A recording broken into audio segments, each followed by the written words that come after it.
Well, what about the reunion phase, like the Pussycat Dolls and like the Spice Girls?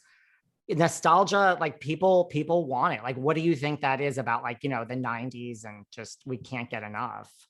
Well, I think it was more innocent time, and of course, with everything going on, with whether it's the COVID or just all the troubles in the world, it's sort of nice to look back to a time where it was more simple and kind of when you were coming of age and growing up, and it's kind of a comforting thing to hear music from the past like that. And too, I think music was a little different too. Like it was more song driven. I mean, now it's so rhythmic, it's so beat driven, it's so. I think back then it was much more about the songs, much more about the hooks, much more about the melodies, and I think that those melodies take you back to those times. And so, so the nostalgia part of it is it's kind of hypnotic. It takes people back. They want to go back to Justin's point. They want to go back to a time when they had their first kiss, when they were at their junior prom, slow dancing to "I Do." I mean, those moments are fun to relive and fun to revisit, and the music takes you there. So we're lucky enough to have been one of those groups that was part of that time, and lucky enough to be able to take people back to those moments.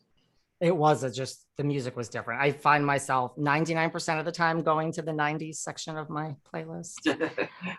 What about when bands like, like Posh Spice, like said she's not going to be involved? Like, do you think like, is that like a cop out when like not all the members of the band kind of want to participate? I think it's every person has to be okay with it. I mean, touring is not necessarily the easiest thing in the world. And different people have different things going on in their lives. Obviously, it's not quite the same without members, but I don't think you can hold it against anybody because it's not right for what's going on in their life at the time or in their situation. If I went and saw the Spice Girls, I would love for all five of them to be there. But, we've all got our favorites. So as long as your fave is there, you're good. Look, if I was married to David Beckham, I wouldn't leave either. Neither would I, Nick. Neither would I. Call it a day and say, you four girls go have fun. You would probably never see me again. So I totally understand.